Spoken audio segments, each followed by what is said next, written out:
Praise the lord. దేవునికి స్తోత్రం. మన ప్రభు అయిన యేసుక్రీస్తు నామములో మీ అందరికీ వందనాలు తెలియజేస్తూ ఉన్నాను. ఈ రీతిగా మరలా మీ మధ్యలోనికి రావడానికి, వాక్యాన్ని పంచుకోవడానికి దేవుడు చూపినటువంటి కృపను బట్టి ప్రత్యేకంగా దేవునికి కృతజ్ఞతాస్తుతులు చెల్లిస్తూ ఉన్నాను.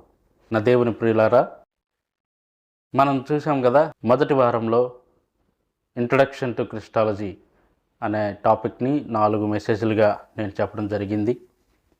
అదే రీతిగా రెండో వారంలో పాస్టర్ సూర్యన్ గారి ద్వారా దైవత్వము మరియు నిత్యత్వము అనే అంశాలను మనం ధ్యానించడం జరిగింది. అదే రీతిగా మూడో వారంలో పాస్టర్ జోసెఫ్ గారి ద్వారా శరీరధారణ అనే అంశాలను ధ్యానించాము. తర్వాత 4వ వారంలో పాస్టర్ రెవరెండ్ ఎంజే స్టాలిన్ గారి ద్వారా మనము యేసుక్రీస్తు ప్రభువారు చేసినటువంటి గెత్సెమనే తోటలోని 3 ప్రార్థనలు, అదే రీతిగా శిలువపై చేసినటువంటి 3 ప్రార్థనలను, అలాగే అన్యాయపు తీర్పులను కూడా ధ్యానించటము జరిగింది. అయితే ఈరోజు మరలా మీ మధ్యలోనికి రీతిగా వాక్యాన్ని పంచుకోవడానికి ముందుకు రావడానికి దేవుడు ఎంతగానో కృప చూపించారు. అయితే ఈరోజు మనము అసలు మరణం ఎలా వచ్చింది, అసలు మరణం అంటే ఏంటి అనే విషయాలను ధ్యానించి దానికి యేసుక్రీస్తు ప్రభువారు చేసినటువంటి బలియాగానికి అర్థం ఏంటో మనం అర్థం చేసుకుందాం. మనం గమనించినట్లయితే ఆదికాండము 1వ అధ్యాయము, అదే రీతిగా 2వ అధ్యాయము మనం చదివినప్పుడు దేవుడు భూమి ఆకాశాలను సృజించాడని, 6 రోజులు సృష్టి చేసి 7వ రోజున విశ్రాంతి తీసుకున్నాడని మనం గమనిస్తాం.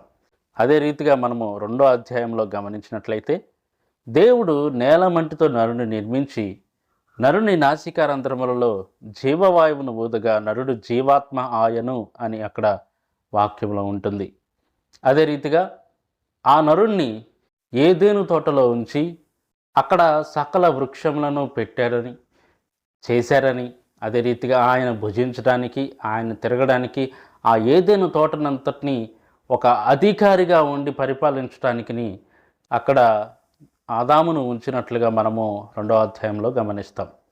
అయితే దేవుడు అతనితో చెప్తాడు, అన్ని చెట్ల వృక్ష ఫలములను నీవు తినవచ్చును, కానీ ఒక్క ఈ తోట మధ్యలోనున్నటువంటి మంచి చెడ్డలు తెలివినిచ్చే వృక్ష ఫలమును మాత్రమే నీవు తినకూడదు, దానిని తినుదినమున నీవు నిశ్చయముగా చచ్చెదవని దేవుడు ఆదాముకు తెలియచేశాడు.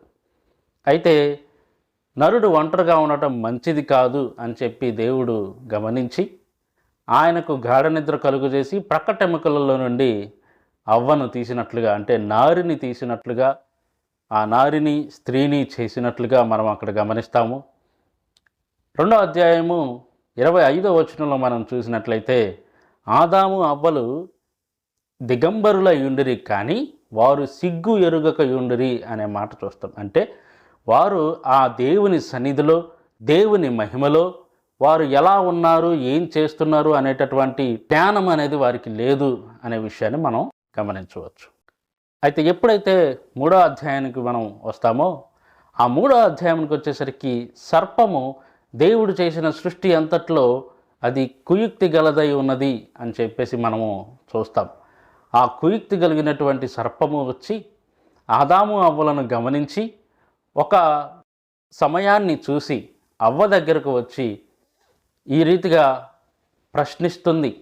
ఏమని అంటే, మీరు ఆ తోట చెట్లలో ఉన్నటువంటి వృక్ష ఫలాలన్నింటినీ తినకూడదని దేవుడు చెప్పాడా అని అంటే, అప్పుడు అవ్వ ఏమనుంటుంది అంటే, మేము ఈ తోట చెట్లలో ఉన్నటువంటి అన్ని వృక్ష ఫలాలను మేము తినవచ్చు, కానీ ఆ మధ్యలో ఉన్నటువంటి మంచి చెడ్డల తెలివినిచ్చు వృక్ష ఫలాన్ని మేము తినకూడదు అని చెప్పేసి అవ్వగారు సమాధానం ఇస్తారు.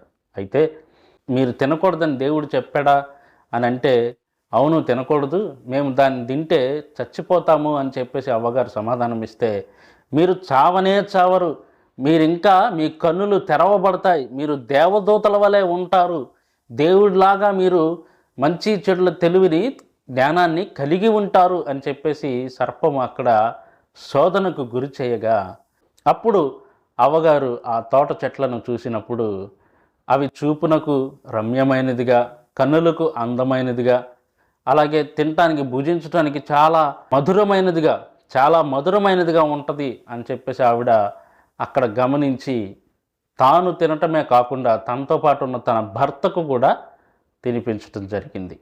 వారికి తినిన వెంటనే వారి కన్నులు తెరవబడటము, అదే రీతిగా వారు దిగంబరులై ఉన్నారని తెలుసుకోవడము చూసి వారు అంజూరపు చెట్టు యొక్క ఆకులు తీసుకొని తమకు కచ్చడములను చేసుకున్నారు అని చెప్పేసి, వారు తమ దిశమూలలను కప్పుకొన్నారు అని చెప్పేసి అక్కడ వాక్యంలో మనం గమనిస్తాం.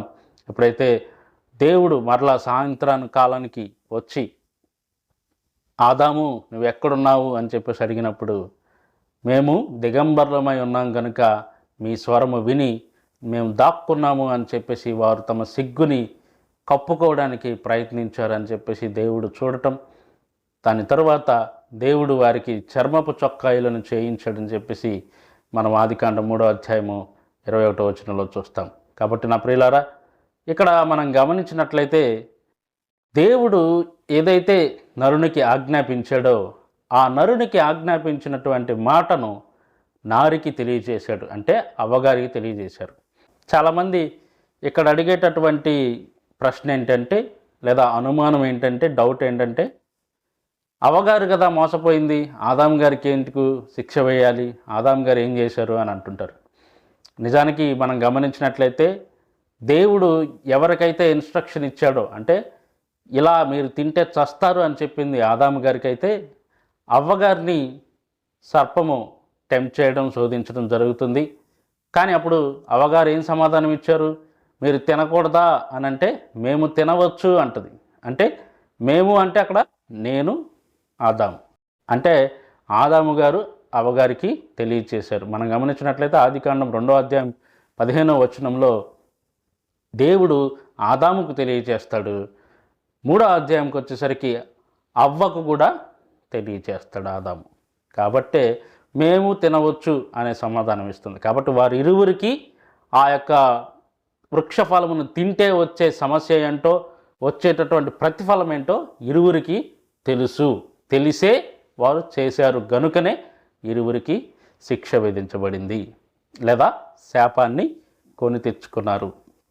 అయితే ఎప్పుడైతే దేవుడు వచ్చి వారిని సంధించినప్పుడు, ఆదాము ఏంటి నువ్వు చేసిన పని, నువ్వు ఆ వృక్షఫలములను తిన్నావా, నేను తినద్దు అని చెప్పిన వృక్షఫలాన్ని తిన్నావా అంటే, అయ్యా ఇదిగో నీవు నాకు ఇచ్చావు చూసావా, ఈ స్త్రీయే నన్ను మోసపుచ్చింది లేదా నన్ను ప్రేరేపించింది అని చెప్తే, స్త్రీని అడిగితే స్త్రీ ఏమో సర్పం మీద చెప్పింది. అంటే ఒకళ్ళ మీద ఒకళ్ళు చెప్పుకొని వారు చేసిన తప్పుని ఒప్పుకోకుండా ఇతరుల మీదకు దోషారోపణ లేదా నేరారోపణ చేసేటటువంటి ప్రయత్నం వారు చేశారు.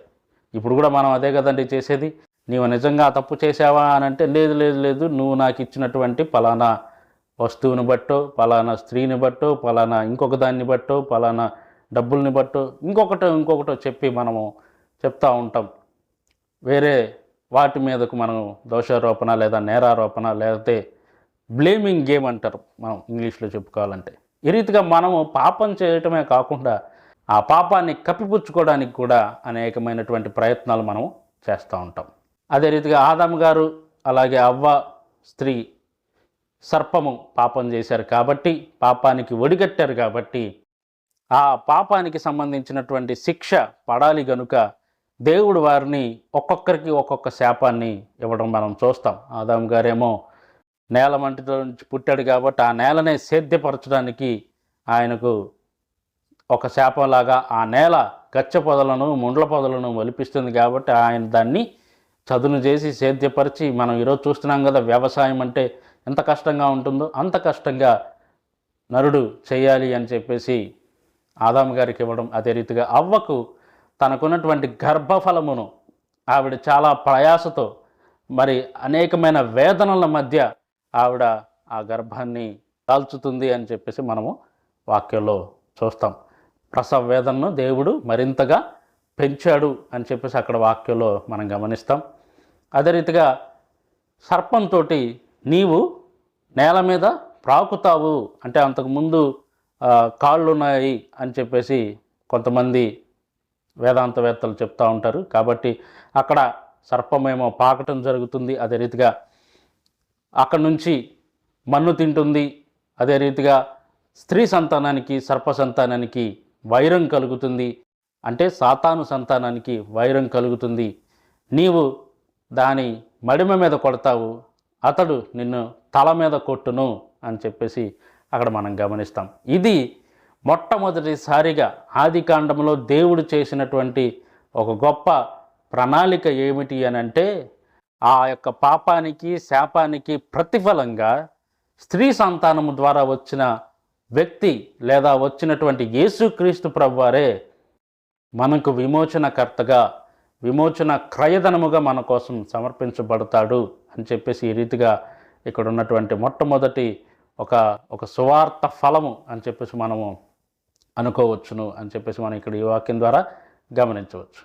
ఈ రీతిగా ఆదాము అవ్వలు పాపం చేయటాన్ని బట్టి మనము దీన్నే థియలాజికల్ లాంగ్వేజ్లో చెప్పుకోవాలంటే ఒరిజినల్ సిన్ అంటారు. అంటే అసలు పాపం, లేదా మనకు అనేక తరతరములుగా సంక్రమించుచున్నటువంటి జన్మ పాపం అని చెప్పి కూడా మనం అంటాం. కీర్తనకారుడు అంటాడు కదా, కీర్తనల గ్రంథం 51వ అధ్యాయంలో, నా తల్లి నన్ను పాపములోనే గర్భము దాల్చింది, నేను పాపములోనే పుట్టాను అని చెప్పేసి అంటాడు. కాబట్టి మనం గమనించినట్లయితే ఈ యొక్క పాపానికి ప్రతిఫలంగా మనము మరణాన్ని కొని తెచ్చుకున్నాం. ఆ యొక్క ఆదాము అవ్వల యొక్క అవిధేయత వలన మనము ఈ లోకంలోనికి పాపం వచ్చింది, పాపము ద్వారా మరణం వచ్చింది. రోమిలికి రాసిన పత్రిక 6వ అధ్యాయం 23వ వచనంలో చెప్పబడినట్టుగా పాపం వలన వచ్చు జీతము మరణం, అయితే క్రీస్తు యేసునందు కృపావరం నిత్య జీవము అని చెప్పేసి వాక్యం సెలవిస్తూ ఉంది. కాబట్టి ఆయన యొక్క అవిధేయత వలన, ఆదాము అవ్వల యొక్క అవిధేయత వలన, ఇంకా చెప్పాలంటే దీన్నే పౌలు భక్తుడు ఏ రీతిగా వివరిస్తాడు అని అంటే, రోమిలికి రాసిన పత్రిక 5వ అధ్యాయం 12 నుంచి 21 వచనాలు కనుక మనం ఒకసారి ఒక సమ్మరీగా చెప్పుకుంటే, ఆదాము యొక్క అవిధేయత వలన పాపం వచ్చింది, పాపం వలన ఈ లోకానికి మరణం వచ్చింది. మరణము అంటే అక్కడ మనం గమనించినట్లయితే వారు ఇమీడియట్గా చనిపోలేదు కదండి అని మీరు అడగవచ్చు. కానీ ఆ దేవుని యొక్క సన్నిధిలో నుండి, దేవుని యొక్క జీవములో నుండి వారు వేరు చేయబడ్డారు అని చెప్పేసి మనం గమనిస్తాం. ఆ ఏదేను తోట నుంచి వారు బయటకు వేయబడి, అదే రీతిగా అక్కడ కెరూబులను దేవుడు కాపలాగా ఉంచినట్టు మనం గమనిస్తాం. కాబట్టి అక్కడ మనం అర్థం చేసుకోవాల్సింది ఏంటి అని అంటే, ఆత్మీయ మరణం ఏమిటి అని అంటే, దేవుని యొక్క జీవంలో నుండి మనము ఎడబాయటం లేదా మనము దూరం అయిపోవడం. ఆ జీవంలో నుండి ఎప్పుడైతే మనం దూరం అయిపోతామో మెల్లమెల్లగా మన ఆత్మీయ జీవితం కుంటుబాటుకు గురి అవుతుంది, చనిపోతాము.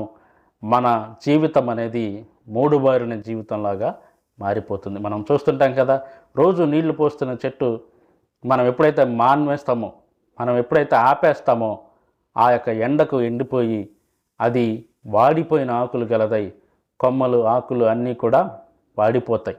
అదే రీతిగా మనం ఆ జీవంలో నుంచి ఎడబాటు అవ్వటమే ఆత్మీయ మరణంగా మనం ఇక్కడ గమనించవచ్చు. అది ఎలా వచ్చింది అని అంటే, మనం చేసినటువంటి లేదా మన పితరులైనటువంటి ఆదాము అవ్వగారులు చేసిన పాపం ద్వారా ఈ లోకానికి మరణం వచ్చింది. ఆ మరణము ప్రతి జీవరాశికి మరణంగా మారింది. దానితో పాటుగా దేవుని యొక్క సన్నిధి నుండి, దేవుని యొక్క ఆ యొక్క జీవములో నుండి మనము త్రోసివేయబడ్డాం, వెలివేయబడ్డాం. అందుకనే ఇంగ్లీష్లో చెప్పాలంటే ద ఫాలన్ జనరేషన్ అంటారు. అంటే పడిపోయినటువంటి జనరేషన్, అంటే ఒక తరం. ఆ రీతిగా మనం కూడా చేయబడ్డాం. అయితే క్రీస్తు యేసునందు కృపావరంగా దేవుడు మనకు నిత్య జీవాన్ని అనుగ్రహించాడు. ఎప్పుడైతే యేసుక్రీస్తు ప్రభువారు ఆదాము ఎలాగైతే యవ్వనస్తుడిగా మనము జన్మించాడని చూస్తాం, యవ్వనస్తుడిగా జన్మించాడు లేదా దేవుడు చేశారు అని చెప్పేసి వేదాంతవేత్తలు కూడా చెబుతూ ఉంటారు. కానీ యేసుక్రీస్తు ప్రభువారు బాలుడుగా, ఒక శిశువుగా ఈ లోకానికి వచ్చాడు. కన్యక గర్భవతి అయి కుమారుని కనును, అతనికి ఇమ్మానుయేలు అని పేరు పెట్టుదు అన్న రీతిగా యేసుక్రీస్తు ప్రభువారు కన్య అయిన మరియ గర్భాన్ని జన్మించి, ఏ పురుషుని యొక్క ప్రమేయము లేకుండా పరిశుద్ధాత్మ ద్వారా గర్భము ధరించి ఈ లోకానికి వచ్చి మనలందరినీ రక్షించాడు అని చెప్పేసి వాక్యం ద్వారా మనము తెలుసుకుంటాం. ఆయన వచ్చి యేసుక్రీస్తు ప్రభువారు మనవలే శరీరం ద్వారా మనలాంటి శరీరాన్ని ధరించుకొని, మనలాగా శోధించబడి, మనలాగా అనేక శ్రమలకు గురై విధేయతను నేర్చుకున్నాడు అని చెప్పేసి మనము అంతకుముందు వాక్యాల్లో గమనించాం.